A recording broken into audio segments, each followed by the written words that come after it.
Sanskrit ancient language 50,000 సంవత్సరాల క్రితం ఆఫ్రికాలో ఫస్ట్ టైం మనిషి మాట్లాడుతూ ఎక్స్ప్రెస్ చేయడం నేర్చుకున్నాడు. ఆ తర్వాత మాట్లాడుతూ మనిషి మైగ్రేట్ అయిపోవడం వల్ల వేరే వేరే దేశాల్లో వేరే వేరే భాషలు మొదలయ్యాయి. హిబ్రూ, అరబిక్ వాళ్ళకి ఏన్షియంట్ లాంగ్వేజ్ ఎలాగో మనకి సాంస్క్రిట్. అది 2000 BCలో పుట్టింది. గాంధార రాజ్యంలో పణిని అనే స్కాలర్ ఉండేవాడు. గాంధార రాజ్యం అంటే ఇప్పుడు పాకిస్తాన్. అతనే సాంస్క్రిట్కి మూల పురుషుడు. దీని నుండే చాలా భాషలు వచ్చాయి. లింగ్విస్టిక్స్ చదువుకున్న వాళ్ళకి బాగా తెలుస్తుంది ఏ పదం ఎక్కడి నుండి వచ్చిందో. సాంస్క్రిట్ చాలా పవర్ఫుల్ లాంగ్వేజ్. ఏ భాషలోనూ లేనన్ని సినోనిమ్స్ సాంస్క్రిట్లో ఉన్నాయి. ఇంగ్లీష్లో ఎలిఫెంట్కి ఇంకో పేరు చెప్పమంటే మనకు తెలియదు, కానీ సాంస్క్రిట్లో గజము, హస్తి, మతంగ, మత్తేహము, కరిణి, కుంజరము ఇలా 100 పేర్లు ఉంటాయి. ప్రపంచంలో ఏ లాంగ్వేజ్లోనూ ఇన్ని పదాలు ఉండవు. అందుకే సాంస్క్రిట్లో రాసిన మంత్రాలు అంత పవర్ఫుల్గా ఉంటాయి. ఈ భాషలో ఒక డివైన్ ఫీలింగ్ ఉంది. అందుకే మంత్రాలు ఎవరైనా చదువుతుంటే అటెన్షన్లోకి వచ్చేస్తాం. అర్థం కాకపోవడం వల్ల ఇంకా ఒళ్ళు దగ్గర పెట్టుకుని వింటాం. మంత్రాలు ఉచ్చరించడం వల్ల మీ ఉచ్చారణ పెరుగుతుంది, బ్రెయిన్ పవర్ పెరుగుతుంది, మీ లంగ్స్ బెటర్ అవుతాయి. మన దేశంలో ఓన్లీ 1% పీపుల్ మాత్రమే సాంస్క్రిట్ మాట్లాడతారు. చాలామంది గుజరాతీ వాళ్ళెల్లో సాంస్క్రిట్ మాట్లాడతారు. ఉత్తరాఖండ్లో ఇప్పటికీ సాంస్క్రిట్ స్టేట్ లాంగ్వేజ్. అక్కడ కొన్ని విలేజెస్లో వాళ్ళు కూడా సాంస్క్రిట్ మాట్లాడతారు.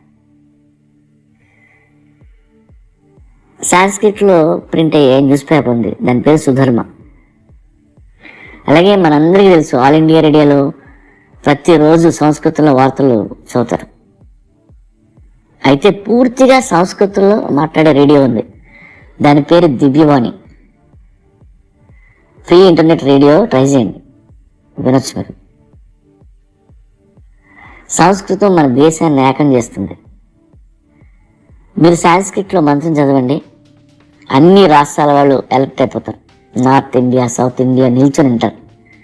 ఎందుకంటే డీప్ డౌన్ మన అందరికీ తెలుసు సంస్కృతం మన అమ్మ అని. Is a ocean of wisdom.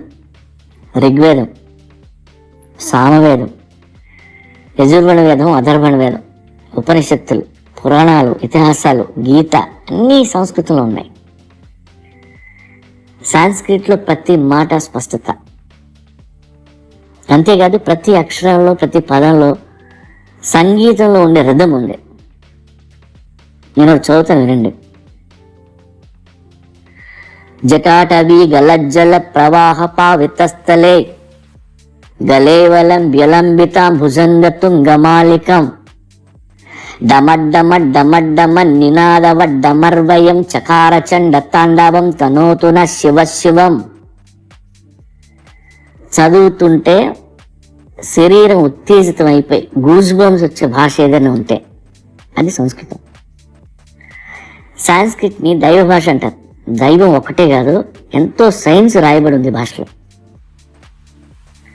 Sanskrit మీద రీసెర్చ్ కోసం నాసాలో స్పెషల్గా ఒక డిపార్ట్మెంట్ ఉంది. ఆర్టిఫిషియల్ ఇంటెలిజెన్స్ కోసం కంప్యూటర్ ప్రోగ్రామింగ్ చేయాలంటే సాంస్క్రిట్ చాలా సూటబుల్ లాంగ్వేజ్ అని వాళ్ళు చెప్తారు. ఇవాళ 17 దేశాల్లో యూనివర్సిటీల్లో సాంస్క్రిట్ కోర్సులు ఉన్నాయి.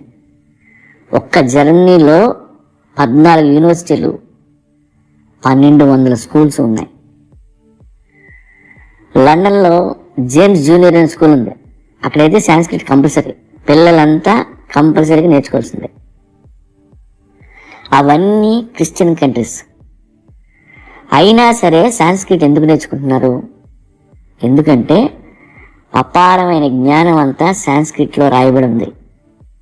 అందుకే వాళ్ళంతా కాముగా చదివేసుకుంటున్నారు. మనకేమో సాంస్క్రిట్లో 10 అంకెలు కూడా తెలియవు.